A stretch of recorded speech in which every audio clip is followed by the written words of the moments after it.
Greetings, welcome to the patio review of swords again.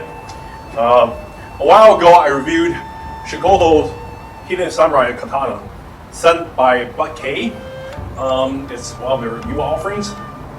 I pointed out some of their flaws, and despite those flaws, I enjoyed the entire package of a sword.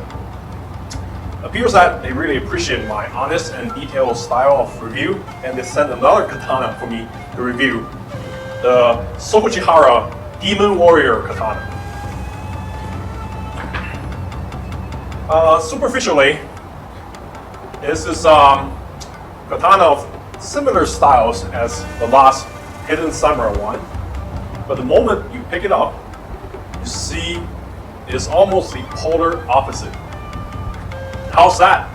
Just like swordsmen, each sword has its unique personality, its purpose and mission. And I would say that the stereotypical Hanwei's XL lines with different fittings, their missions are Tanishigiri, with a broad but delicate edge that will slice through tatamis with ease. The Shikoto Hidden Samurai Katana is definitely nimble blade with a very compact size, made specifically for civilian context, self-defense, or duty. While this Sokojikara Demon Warrior sword with a very masculine blade edge, a lot of niku, ample seating in its very stout blade, it's definitely oriented towards heavy-duty cutting or battlefield maneuvers such as edge blade parries, or in fight against polearms with hardened wooden shaft. And the edge must be able to endure that kind of activities. I have to admit that when I first picked up this sword, when I unpacked it, I didn't like it this much. It doesn't handle nearly as well as this Shikoto's offering. Even though it does sport a more unique curvature, as you can put them side by side, you can see that especially in the grip. Tang has a more noticeable curve, and how that would affect handling is a little bit up for debate. But I would say that it's not even remotely controversial to say that this sword is not lively in its handling, while it doesn't exactly handle like a sharpened crowbar. The very modest distal taper make it very tip heavy, and it moves much slower than this Shikoto Katana. So there is a disadvantage if you so choose to use this sword defense. However, I believe that given it's a battlefield weapon, the context of armor fighting comes into play, as you don't really need a blade to be so nimble in its handling. The durability matters a lot more, as you don't want the blade to chip too quickly, as it will break, and you will be left with either a broken sword, where you have to use your tempo to defend yourself. Not an optimal scenario for sure. And in my testing of this sword, it's demonstrated that it can definitely withstand a certain degree of abuse. It can endure the battlefield scenarios really well. While in armor fighting, it can do enough damage with this very durable and reinforced tip to jab into the gap of plate armor, survive the contact with polearm shafts or other blades. However, don't put it through extreme abuses and expect it to remain pristine.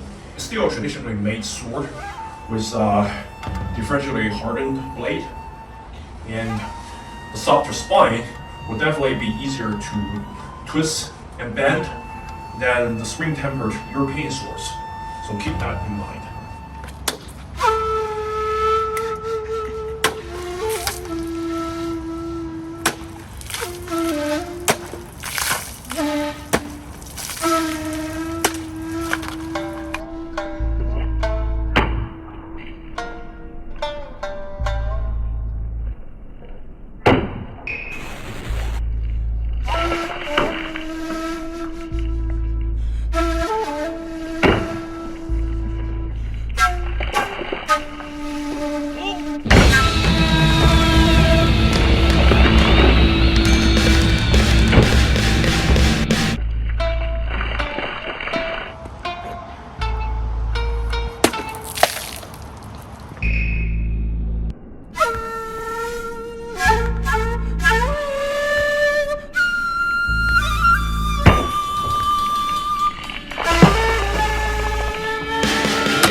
Now some durability tests with commentary. Freshly cut branches, 1 inch in diameter, thicker than an average adult side bone, perfectly clean cut. No splitting or tearing, the blade was perfectly straight, the edge wasn't dulled. Like a chainsaw. Okay? Perfectly clean. Another cut, as clean as before, no edge rolling or warping. The meaty edge geometry cuts hard targets well, and survived the impact unscathed. Perfect incision. Perfectly clean. All the way.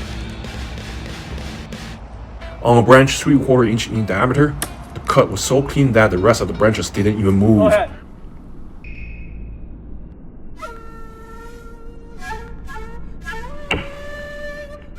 A tree limb 3 inches in diameter, blade wasn't degraded in any way, shape, or form. The edge was still as sharp as before, no scratching at all on the blade surface. 3 strikes.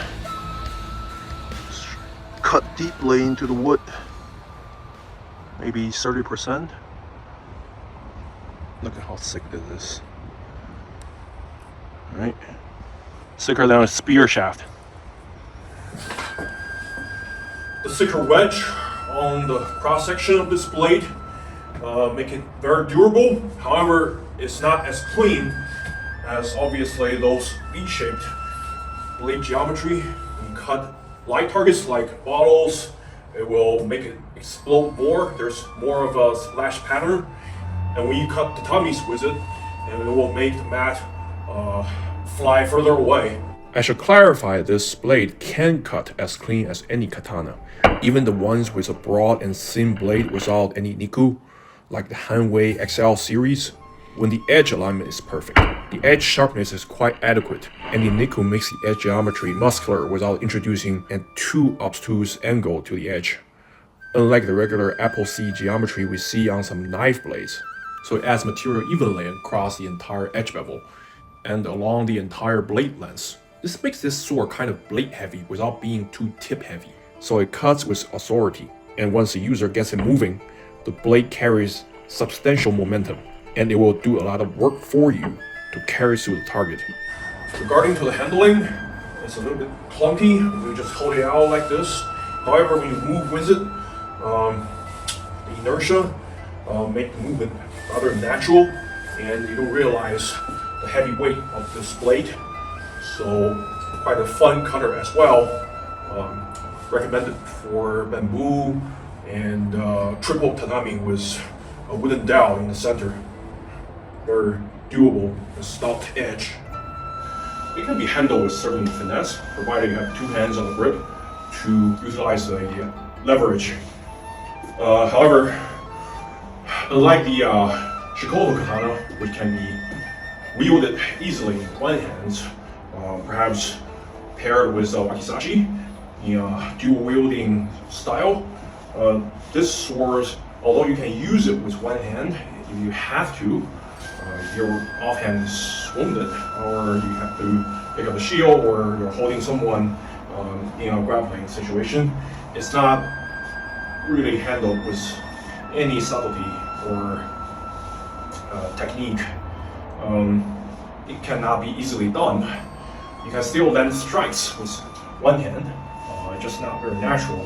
The way it's balanced, the way that weight is distributed along the blade, made it quite hefty and carry quite a bit of inertia when you handle it, and it's not very easy to stop the blade with one hand.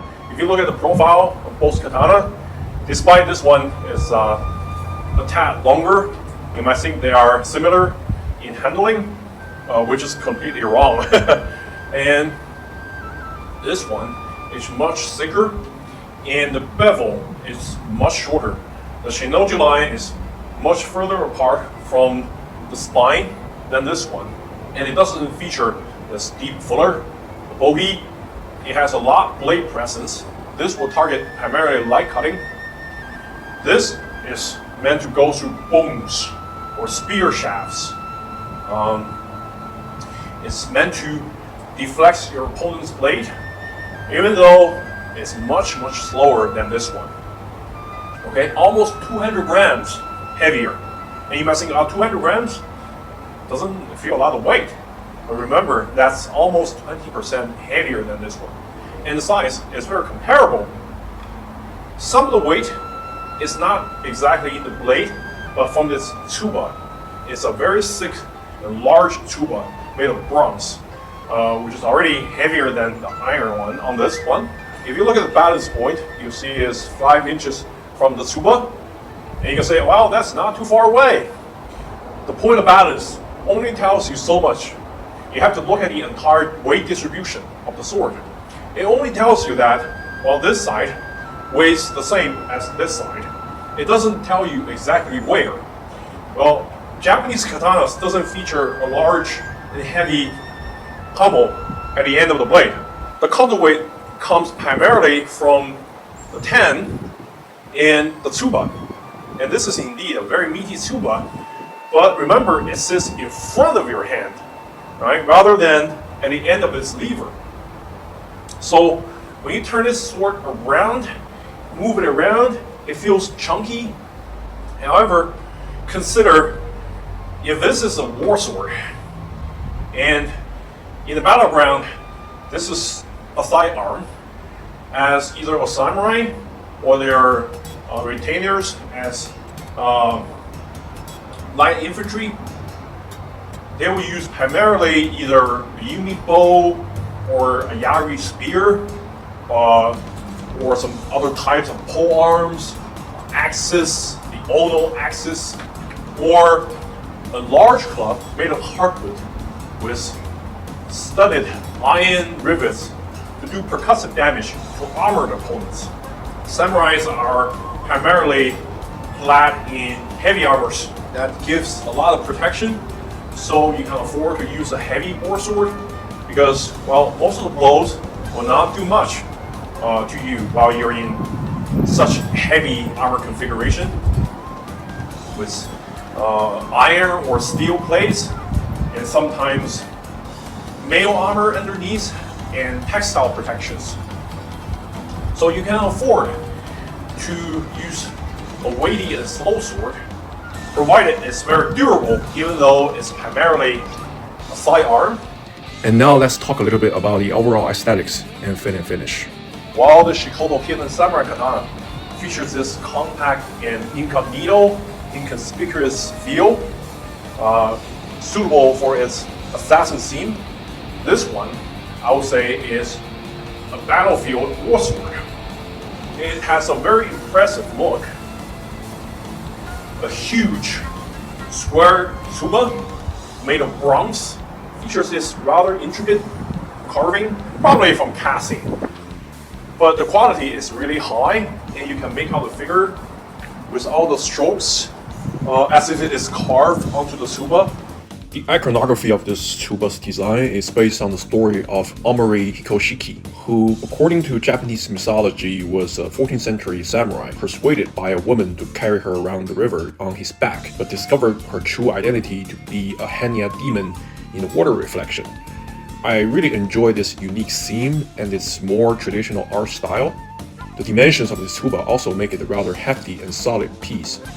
It's 8 centimeters wide and 2 millimeters thick. Being made of bronze, a material denser than iron, it's quite a bit of weight in front of your hand to provide coverage.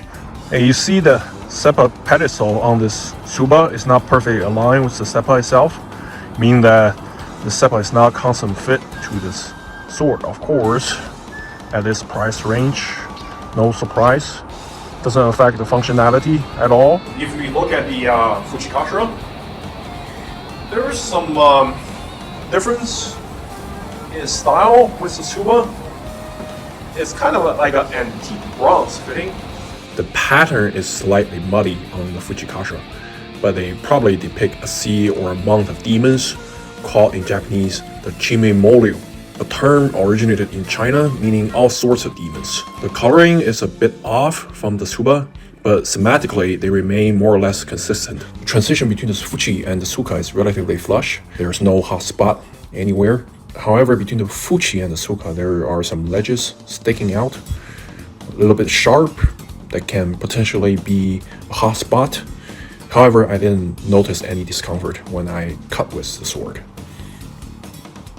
And moving on to the tsuka, you see that it has some wasted geometry in the center, and it's relatively slender tsuka, comfortable to hold on to. The ito is tightly wrapped.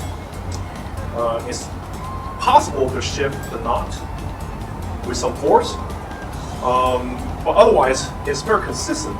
Not like the Shikoto Katana where you have the ito wrapping very tight here near the tsuba, but kind of loose near the kashira. This one here is tight throughout, and the knot to the kashira is very tight, so unlikely it will become loose and unravel anytime soon. The geometry of the tsuka is very flat on either side. That's great for index edge alignment. You see here they use genuine reskin for the same panels, even though it's a little bit rigid. And once again, edge of the same panel pops out a little bit more than I would like, slightly unappealing. But otherwise it's fine. You don't really feel it. The squares of the Tsukamaki is in a state of disarray because there's no paper wedges underneath the ito wrapping to shape the squares. But functionally speaking, it doesn't really affect that much. These Anuki pegs are sticking out a little bit more than I would like. If you scope on the blade, there's not a lot of noticeable rippling. So the polishing is done very competently. However, it's not a mirror polish. It's more of a satin finish on the surface. But the good thing I enjoy about the polishing is it brings out the hamon temper line really well. The hamon on the Shikoto Katana is relatively crisp and it's easy to make out under the right lighting. This one is even more crisp, and combined with the lack of rippling, this is done by an experienced polisher in indeed. Look at both the edge and the spine, perfectly straight, no warping at all. The yokote line is very stark and prominent. It's really not a geometrical line to the transition of the tip, but rather a polishing artifact. But it's very crisp indeed. You can see that near the tip. They use a different grit to polish it. It has a nice contrast with the rest of the blade, and there's no any asymmetry near the tip as the Shikoda Katana. So aesthetically, this is more appealing if you're the kind of person that worry about these minute details. And the blade, as I mentioned earlier, doesn't feature a bulky, so it's very hefty without the filler, reducing the weight. And the shinoji line, which signifies the bevel to the edge, is further away from the spine or the mune. So this gives the edge geometry that's very stout and strong, durable. The habaki is fitted nicely. There's no gap on either side. It's a very tight fit into the saya, almost too tight. But that's not the fault of the habaki, but rather when you look at the mouth of the scabbard, you see that it's not symmetrical. A little bit sloppy here. If you sheath the katana into it, you need quite a bit of tug to take the sword out. And due to the way this sword is balanced and the ill-fit koibuchi, you need quite a bit of tug to get all the scabbard not exactly smooth. It's not a particularly terrific piece for the idol, and with one hand, it lacks finesse for you to defend and do all the quick straw, parries, counterattacks. Other than that, there's nothing wrong with the saya. Well, they pack it well this time, so the saya is left undamaged. It's a very simple, very lightweight saya. You know, the sageo is a little bit floppy. Tied in a very loose way. Shift back and forth. But for practitioner's piece, I guess it's okay. And the korigata is painted over with lacquer onto the saya. Despite some of the minor cosmetic flaws, it remains an incredibly solid functional piece. The blade polish, durability, and the relative unique tsuba are the highlight of this sword. The price is highly affordable. Indeed, at this price point, there are legitimate katana offerings from dozens of makers. But $300 for a clay-tempered 1095 steel blade is still very competitive. Also, the availability of swords are usually understated. Many offerings at this level need a production time of weeks, sometimes up to months in the current economic climate. And the shipping from across the world may take even longer. In fact, some of the swords I ordered in the past few months only arrived after a quarter. So being able to order it from Buckeye and receive the package in 2 or 3 days to leap into action is clearly an advantage. I must admit, United Cutlery surprised me with their recent offerings sent for review. Some people will let you believe UC sells only stainless wall hanger and more ninja stuff. I understand they do sell officially licensed products, such as Lord of the Rings swords, stated clearly as decorative pieces. But many of the traditionally forged katanas are indeed properly built options for practitioners. I wasn't a massive katana fan, even though I own a few of them among the 80 swords in my current collection, but the Sokojikara and Shikoda katanas, being two very different examples of UC's offerings, have won me over.